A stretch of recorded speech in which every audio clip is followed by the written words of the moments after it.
नमस्कार, जोहार। मैं अक्के मिंज, राष्ट्रीय स्वास्थ्य मिशन झारखंड से राज्य कार्यक्रम समन्वयक। इस प्रशिक्षण मॉड्यूल में आप सबों का स्वागत करती हूँ। ग्रामीण क्षेत्र में कोविड-19 संक्रमण पर नियंत्रण हेतु सुनियोजित कार्य योजना विषयक इस प्रशिक्षण मॉड्यूल में हम सब आपको ये बताना चाहते हैं कि झारखंड राज्य में ग्रामीण क्षेत्र में जिस तरह से कोविड महामारी संक्रमण फैल रहा है, उसे बहुआयामी कार्यों के पहल के द्वारा हम इस पर नियंत्रण पा सकते हैं और समुदाय को जागृत करके समुदाय में सर्वे एवं रैपिड एंटीजन टेस्ट किट के द्वारा जांच करते हुए लोगों को हम इस संक्रमण से बचा सकते हैं। इसके लिए मुख्य कार्य है। पहला, कोविड-19 संक्रमण पर नियंत्रण हेतु कार्य योजना में प्रत्येक गांवों में गहन सर्वे करना, जिसमें कोविड संक्रमितों की पहचान करना, उनके लक्षणों को जानना।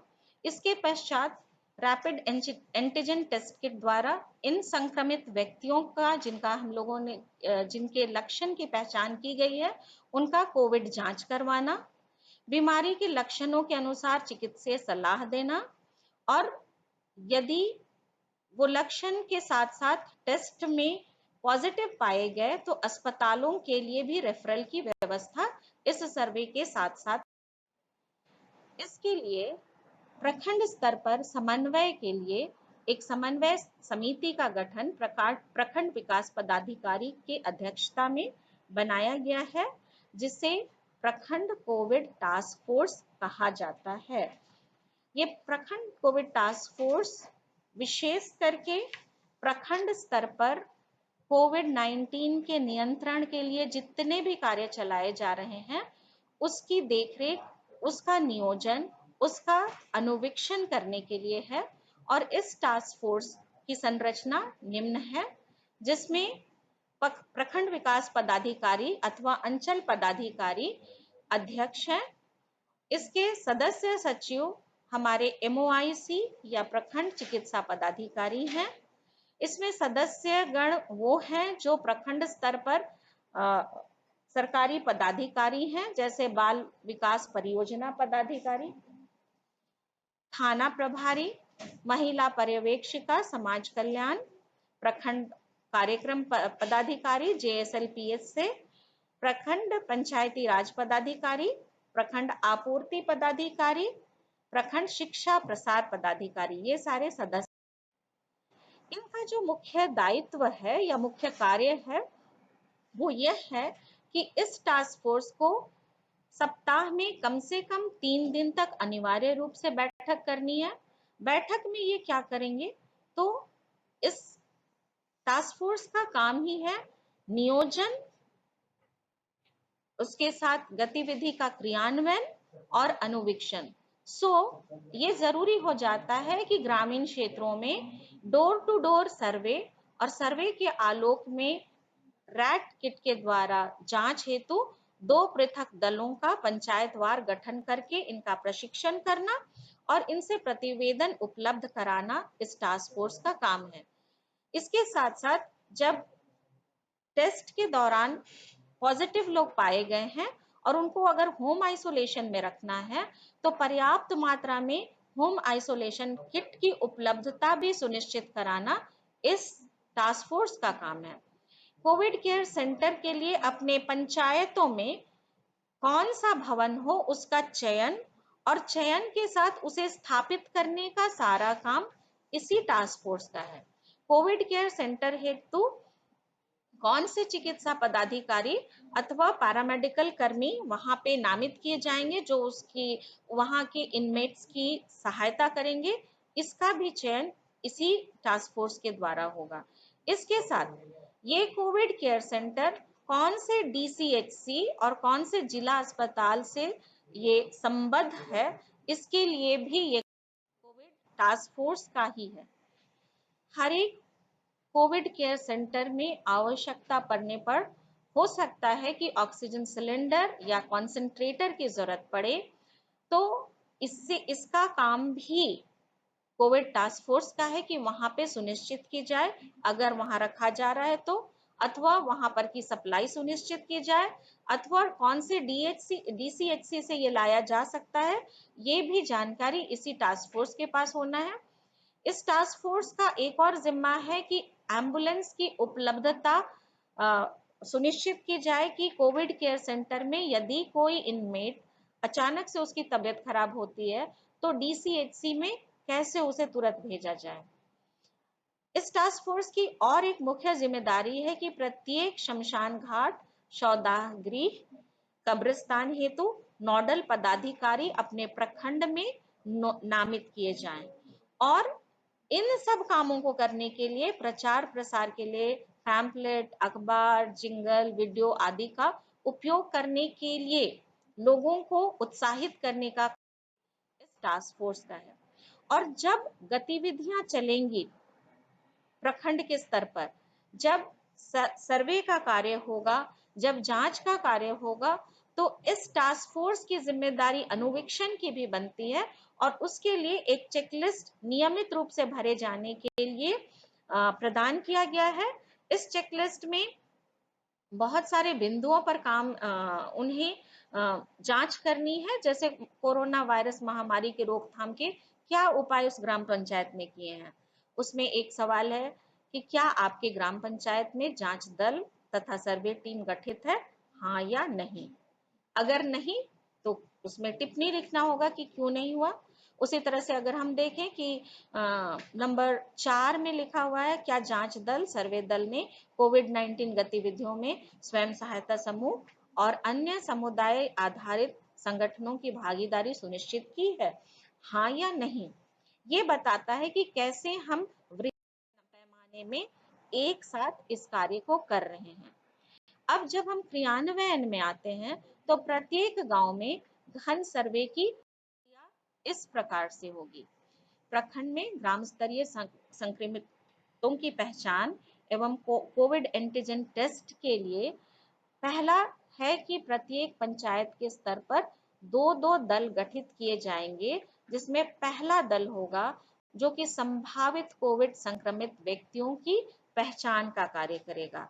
जैसे जब ये दल जाएगा तो देखेगा कि उस घर में कोविड के संक्रमण के जो लक्षण है, जैसे सर्दी, खांसी, बुखार, टेस्ट का चला जाना, स्मेल का चला जाना, तो इन सब चीजों से जो ग्रसित लोग होंगे जिनमें ऐसे लक्षण दिखेंगे उनकी पहचान करना। अथवा कोई ऐसा घर जहां पर पिछले 2 महीने में किसी की कोविड से मृत्यु हो, या कोई ऐसा परिवार जहां कोई कोविड पॉजिटिव है, या फिर कोई ऐसा परिवार जहां पर कि बाहर से प्रवासी व्यक्ति आए हैं और उनकी तबीयत खराब है, तो ऐसे परिवारों में संक्रमितों की पहचान, संभावित संक्रमितों की पहचान करना इस दल का कार्य है। और इस दल के जो सदस्य हैं वो हैं सहिया, जो हमारे स्वास्थ्य विभाग में राष्ट्रीय स्वास्थ्य मिशन के तहत प्रत्येक गांवों में है। इनके साथ में कहीं कहीं पे सहिया साथी बहनें भी हैं और आंगनवाड़ी सेविका हैं, और इसके साथ साथ सखी मंडल की दीदियां हैं। जो दूसरा दल है, जो पहला दल संभावित कोविड संक्रमितों की पहचान का कार्य कर रहा है, वो फिर इन लोगों को बता रहा है कि इतने लोग संक्रमित लक्षणों से पाए जा रहे हैं तो इनका जांच अनिवार्य है। तो दूसरा दल है जो कि रैट किट के माध्यम से जांच करके लक्षण वाले व्यक्तियों की पहचान करते हैं कि क्या वे सही में संक्रमित हैं अथवा नहीं।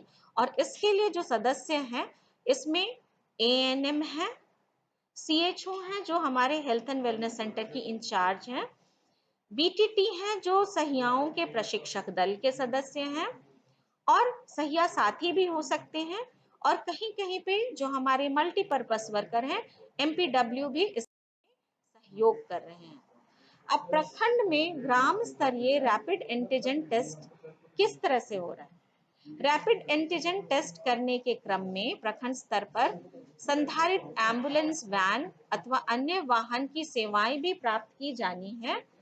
कोविड-19 के लक्षण वाले हर व्यक्ति की जांच होनी है, और यदि जैसे मैंने बताया कि किसी घर में मृत्यु हुआ है या कोई उस सदस्य में गांव घर में कोई सदस्य पॉजिटिव है, तो उसकी अविलंब जांच होनी है। और ये जांच के लिए स्थल कहाँ पर होगा? तो ऐसा जगह जहां पे लोग आसानी से आते जाते हैं। कोई वीरान स्थल नहीं होगा, परंतु प्रखंड स्तरीय CHC हो सकता है, PHC होता है, स्थानीय हाट के पास में, हाट बाजार के पास में कोई ऐसा जगह हो जो पूरा बंद ना हो, थोड़ा खुला हो, ताकि जो कोविड अप्रोप्रिएट बिहेवियर का पालन करते हुए, उचित दूरी बनाते हुए व्यक्तियों की जांच की जा सके। प्रखंड विकास पदाधिकारी के कार्य परिसर में भी ये रैपिड टेस्ट के लिए बूथ की स्थापना की जा सकती है। और इस बूथ का जो समय होगा, जांच का समय, वो सुबह 8 बजे से शाम 6 बजे तक जांच सुनिश्चित की जाए, ताकि जो पहला दल है, जो लोगों को चिन्हित कर रहा है कि लक्षण वाले लोग हैं, वो आसानी से उस जगह तक आ सके और आकर के बूथ में अपना कोरोना के संक्रमण का जो संभावना है उसका टेस्ट करा सके। ध्यान देने की बात यह है कि यह सुनिश्चित किया जाए कि इन कर्मियों को कोविड-19 का दोनों टीका लगा होना है। जो हमारे सर्वे टीम में सहिया हैं, सहिया साथी हैं, आंगनबाड़ी सेविका हैं, या सखी मंडल के सदस्य हैं, या जांच दल में जो हमारे MPW हैं, ANM है, CHO है, BTT है, सहिया साथी हैं, इनका कोविड का टीका लगना जरूरी है। क्योंकि जब हम दूसरों को कोविड के संक्रमण से बचाना चाह रहे हैं, तो पहले हमें अपने सुरक्षा कवच के साथ होना है, और टीका इसमें सबसे बड़ा सुरक्षा कवच है। दूसरा है पंचायत स्तरीय जांच दल के पास में पहले दल को, जो सर्वे का दल है, उसको mask, gloves, sanitiser, pulse oximeter, thermal gun, home isolation kit भी उपलब्ध कराना आवश्यक है। क्यों? क्योंकि मास्क, ग्लव, सैनिटाइजर वे उस सर्वे दल की बहनों को, सैया बहनों को, आंगनबाड़ी दीदियों को, सखी मंडल की दीदियों को कोरोना के संक्रमण से बचाने के लिए एक कवच है। और इसके साथ पल्स ऑक्सीमीटर है, जो कि अगर संक्रमित व्यक्ति या उस लक्षण में दिख रहे हैं या किसी को सांस का दिक्कत हो रहा है, तो तुरंत पल्स ऑक्सीमीटर से उस व्यक्ति के ऑक्सीजन के लेवल की जांच की जा सकेगी, उस व्यक्ति के पल्स रेट को देखा जा सकेगा, और अगर वो व्यक्ति का जो ऑक्सीजन का लेवल 90 है, 90 से कम है, तो उस व्यक्ति को तुरंत फिर अस्पताल की ओर भेजने की तैयारी की जा सकेगी इस टीम के द्वारा। थर्मल गन इसलिए है कि उस व्यक्ति जब वो लोगों की के परिवारों में लक्षणों की जांच के लिए जाते हैं, तो थर्मल गन से दूर से बिना किसी को टच किए थर्मल गन के द्वारा बुखार का जो टेम्परेचर है वो लिया जा सकता है। और होम आइसोलेशन किट इसलिए इनके पास हो कि यदि कोई व्यक्ति कोरोना संक्रमित है और अपने परिवार में ही आइसोलेटेड रह रहा है घर में, तो होम आइसोलेशन किट उसे उपलब्ध कराई जाए, जिसमें दवाइयां हैं, सेवन करने के तरीके लिखे गए हैं, और जो हेल्दी बिहेवियर है उसके बारे में उन्हें बताया गया है। दूसरा जो दल है, दूसरे दल को रैपिड एंटीजन टेस्ट किट दिया जाना जरूरी है। यदि हो सके तो PPE kit, mask, gloves, sanitiser, biomedical waste management के लिए काला और लाल बैग, और इसके साथ अगर हो सके तो फेस शील्ड भी दिया जाए, ताकि लोग संक्रमण से अपने आप को बचा के रख सकें। आप सोच रहे होंगे कि बायोमेडिकल वेस्ट मैनेजमेंट का काला और लाल बैग क्यों दिया जाए? तो यहाँ पे जानना जरूरी है कि जब रैपिड एंटीजन टेस्ट किट के द्वारा टेस्ट हो रहा है, तो वो किट इस्तेमाल के बाद में संक्रमित हो जा रहा है अगर वो पॉजिटिव व्यक्ति का टेस्ट हुआ है तो। और इसलिए जरूरी है कि बायोमेडिकल वेस्ट मैनेजमेंट के अनुसार जो बैग्स हैं उसी में उनको डाल करके फिर उसका मैनेजमेंट किया जा सके। दोनों दल सदस्यों के पास एक विशेष अपना आई कार्ड होना चाहिए या वो अपने यूनिफॉर्म होना बहुत जरूरी है। कोविड केयर सेंटर की जब हम बात करते हैं तो उसकी स्थापना और संचालन के लिए पर्याप्त मात्रा में पीपीई किट, मास्क, सैनिटाइजर आदि की उपलब्धता सुनिश्चित करना है।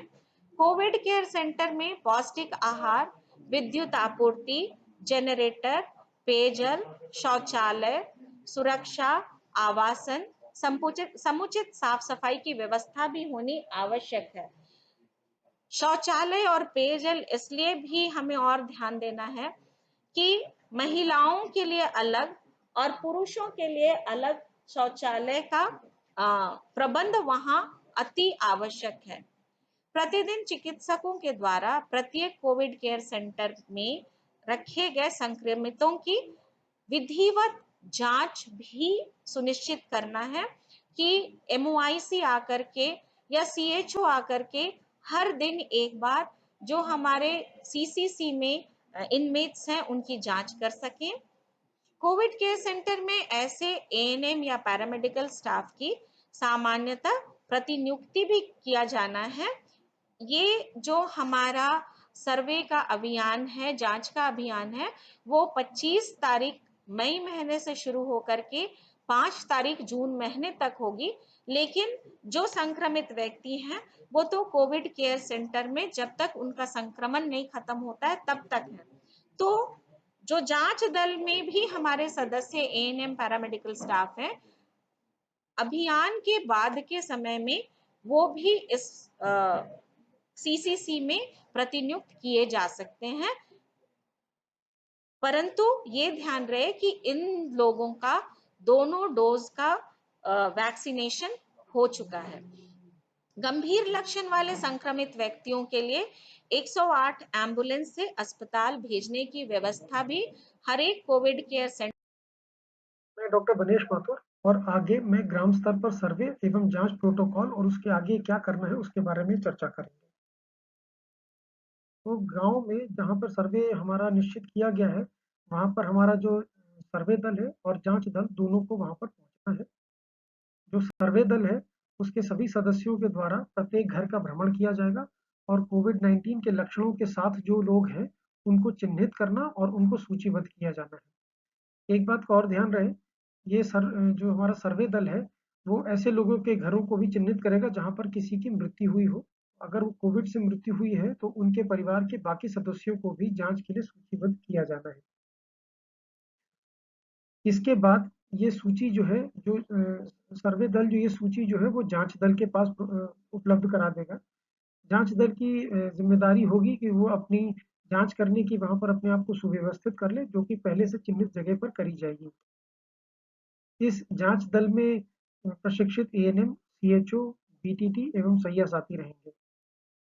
एक बात का ध्यान देना है कि जांच दल और सर्वे दल दोनों लोगों के सदस्यों के पास अपनी अपनी विशेष ड्रेस होनी चाहिए और साथ ही साथ दोनों लोगों को कोविड के 2-2 टीके लगे हुए होने चाहिए। अब यदि जांच के उपरांत रैट जांच पॉजिटिव आती है तो उसके बाद ऐसे लोगों का चिकित्सीय परीक्षण जो है वो डॉक्टर के द्वारा किया जाना है। अब अगर कोई माइल्ड केस है तो उसको घर पर आइसोलेशन की सलाह दी जाएगी और साथ ही साथ उसको होम आइसोलेशन किट प्रोवाइड की जाएगी और उसको बताए हुए दवाइयों के साथ दिशा निर्देश भी दिए जाएंगे। यदि घर पर आइसोलेशन संभव नहीं है तो पंचायत केंद्र पर बनाए गए कोविड केयर सेंटर पे इन लोगों को शिफ्ट किया जाएगा और साथ ही साथ इनको होम आइसोलेशन की किट जो है यहीं पर दी जाएगी। जो मॉडरेट या सीवियर केस है उनको उनकी परिस्थिति के हिसाब से या तो कोविड केयर सेंटर या डेडिकेटेड हेल्थ केयर सेंटर पे भेजा जाएगा। जो कोविड केयर सेंटर है यहाँ पर खाने का प्रबंध रहेगा दीदी किचन के द्वारा। एक एएनएम की पोस्टिंग रहेगी, एक डॉक्टर ऑन कॉल रहेंगे और ऑक्सीजन कॉन्सेंट्रेटर की व्यवस्था रहेगी। यदि आवश्यकता पड़ती है तो एम्बुलेंस से कोविड केयर सेंटर से मरीजों को डेडिकेटेड कोविड हेल्थ सेंटर पर भी ले जाया जा सकता है। ये dedicated Covid health centre private या सरकारी अस्पताल में हो सकते हैं और इन पे करीब-करीब 10 से 12 ऑक्सीजन बेड की व्यवस्था होगी और 6 एएनएम और पैरामेडिकल स्टाफ होंगे और 2 डॉक्टर यहाँ पर ड्यूटी पर रहेंगे। अगर किसी व्यक्ति की डेडिकेटेड कोविड हेल्थ सेंटर में स्थिति खराब होती है तो उनको आवश्यकता पड़ने पर एम्बुलेंस के द्वारा जिला अस्पताल भेजा जा सकता है, जहाँ पर अधिक सुविधाएं जो इलाज के लिए उपलब्ध होंगी। ग्राम स्तर पर सर्वे और जांच से पहले कुछ तैयारियां करनी है, जो कि हम लोगों ने ऊपर देखा था कि बीएलटीएफ के माध्यम से की जानी है, जिसमें कोविड केयर सेंटर के लिए भवनों का चयन होना है, एसएचजी को फंड आदि देना होगा ताकि कोविड केयर सेंटर और डीसीएचसी में खाने की व्यवस्था हो पाए। एम्बुलेंस की उपलब्धता सुनिश्चित करनी होगी, चिकित्सकों को चिन्हित करना होगा और ऑक्सीजन की व्यवस्था को दुरुस्त रखना होगा। साथ ही साथ प्रत्येक प्रखंड पर एम्बुलेंस की उपलब्धता सुनिश्चित करनी होगी ताकि आवश्यकता पड़ने पर मरीजों को एक कोविड केयर सेंटर या डीसीएचसी से उनको जिला अस्पताल ले जाया जा सके। प्रखंड स्तर पर कम से कम 2 एम्बुलेंस की उपलब्धता सुनिश्चित की जाए। एम्बुलेंस चालक का नंबर संपर्क सार्वजनिक करा जाए। एम्बुलेंस चालक को एक लॉगबुक उपलब्ध कराई जाए। ग्रामीण क्षेत्रों में कोविड-19 संक्रमण एवं अन्य मरीजों को ससमय अस्पताल ले जाने की व्यवस्था भी की जा सके। इन एम्बुलेंसेस का इस्तेमाल कोविड संक्रमण से मृत व्यक्तियों के शवों के परिवहन हेतु भी किया जा सकता है, लेकिन ध्यान रहे अगर ऐसा किया जा रहा है तो उसके बाद वैन का अच्छी तरीके से सैनिटाइजेशन करना सुनिश्चित करना है। एम्बुलेंस को बहुउद्देशीय वाहन के रूप में भी हम इस्तेमाल कर सकते हैं और आवश्यकता पड़ने पर रैपिड एंटीजन जांच संबंधी कार्यों में भी इसका प्रयोग किया जा सकता है। एम्बुलेंस के संचालन तथा नियमित पर्यवेक्षण हेतु प्रखंड में कंट्रोल रूम की स्थापना करनी है, जिससे एम्बुलेंस के सुव्यवस्थित पारगमन को सुनिश्चित किया जा सके। मृत्यु की स्थिति में शव का प्रबंधन। सभी धर्मों के प्रचलन के अनुसार शवदाह या शमशान घाट अथवा कब्रिस्तान में समुचित मात्रा में लकड़ी की उपलब्धता तथा शव दफनाने हेतु स्थल को चिन्हित करने एवं निःशुल्क अन्य समुचित व्यवस्था सुनिश्चित करी जानी है। इसके लिए विभाग से विस्तृत दिशा निर्देश जारी किए जा चुके हैं। प्रचार एवं प्रसार। कोविड संक्रमण की जांच एवं उपचार के संबंध में जागरूकता के उद्देश्य से झारखंड ग्रामीण आजीविका मिशन के स्वयं सहायता समूह के सदस्यों का सक्रिय योगदान प्राप्त किया जाएगा। सभी संबंधित जिला कार्यक्रम प्रबंधक उक्त के संबंध में कार्य योजना बनाएंगे और समन्वय स्थापित करते हुए सर्वे तथा प्रचार प्रसार करेंगे और सूचना एकत्र करने एवं संवाद स्थापित करने में सहयोग प्रदान करेंगे। याद रहे, हमारे इस समग्र प्रयास से कोरोना हारेगा और झारखंड जीतेगा। धन्यवाद।